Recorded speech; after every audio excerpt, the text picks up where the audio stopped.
सुशांत सिंह राजपूत के दोस्त सिद्धार्थ गुप्ता, जिन्होंने यह बयान दिया था कि 9 जून को वो और कुशल जवेरी एक साथ सुशांत से मिले, ऐसा कुछ तय हुआ था और फिर वो मिल नहीं पाए। और जब से यह बयान मीडिया में आया है, सुशांत के फैंस उन्हें काफी ट्रोल कर रहे हैं। सिद्धार्थ से खुद मेरी फोन पर बात हुई और मैंने उनसे सच जानना चाहा। तो उन्होंने सबसे पहले तो यह कहा कि ये जो इंटरव्यू छापा गया है, एक वेबसाइट ने छापा है, वो उनकी कंसेंट के बिना छापा है, क्योंकि ये इंटरव्यू काफी पहले लिया गया था। दूसरा सवाल मैंने उनसे यह किया कि लोग कह रहे हैं कि आप पब्लिसिटी के लिए सब कर रहे हैं, तो उनका सीधा जवाब यह था कि अगर पब्लिसिटी के लिए करना होता तो मैं बहुत पहले आकर यह सब कर सकता था, क्योंकि मैं लंबे समय तक सुशांत के साथ रहा था, उन्हें अपने बड़े भाई के तौर पर मानता था। फिर मैंने उनसे पूछा कि आपने फिर क्या किया सुशांत के लिए, तो उन्होंने सीधा जवाब ये दिया कि जो रिक्वायर्ड था मैंने वो किया है। उन्होंने कहा मुझे पब्लिसिटी नहीं चाहिए थी, इसलिए मैं मीडिया में नहीं आया, लेकिन मैं सीधा सीबीआई के पास गया और मेरे पास जो भी जानकारी उपलब्ध थी मैंने उनको बता दी। उन्होंने साफ तौर पर कहा, सिद्धार्थ ने, कि मैं सुशांत की मृत्यु से काफी दुखी था और इस बारे में ज्यादा बात नहीं करना चाहता था। फिर भी जांच एजेंसीज को जाकर जितनी जानकारी जरूरी थी और जो मेरे पास थी, जितना भी मैंने उनको अपने साथ रहकर जाना था, वह मैंने उनको बता दिया। उन्होंने यह भी कहा कि सुशांत ने मुझे जीना सिखाया था, मैं कह सकता हूं।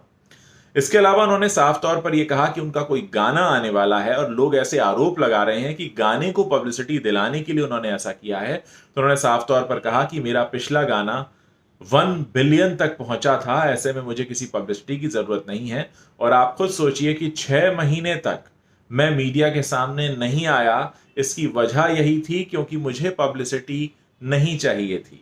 और अब जिस वेबसाइट ने मेरा इंटरव्यू छापा है, उसने मुझे बिना बताए वो इंटरव्यू छापा है। मेरी मर्जी नहीं थी कि वो इंटरव्यू छापा जाए। उन्होंने मुझसे कैजुअल बातचीत की थी कुछ महीनों पहले, और उस वक्त अगर वो आता तो आ सकता था, लेकिन अब क्योंकि सुशांत सिंह राजपूत पर ज्यादा लोग बात नहीं कर रहे हैं, तो जिसको कहते हैं लोगों का अटेंशन ग्रैब करने के लिए उन्होंने वो इंटरव्यू अभी छापा है। तो वो इस बात को लेकर भी मुझे नाराज लगे कि उस वेबसाइट ने उनसे बिना पूछे उनका इंटरव्यू क्यों छाप दिया।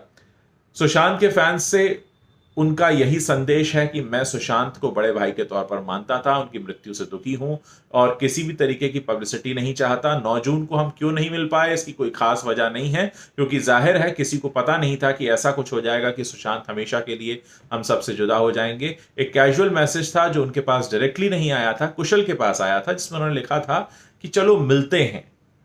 लेकिन उसमें ऐसा कहीं कुछ, उस मैसेज में ऐसा नहीं था कि 9 जून को हर हालत में मिलना ही है। और दोस्तों के बीच अक्सर ऐसे प्रोग्राम बनते भी हैं और फिर कैंसिल भी हो जाते हैं बिना किसी रीजन के।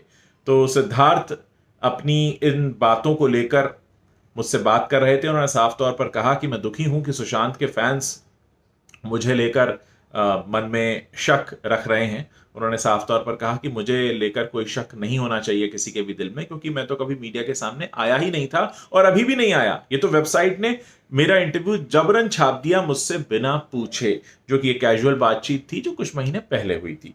तो ये कुछ बातें हैं जो सिद्धार्थ ने मुझसे फोन पर कही और मुझे लगा कि सुशांत के जितने फैंस हैं उन तक मुझे ये बातें पहुंचा देनी चाहिए।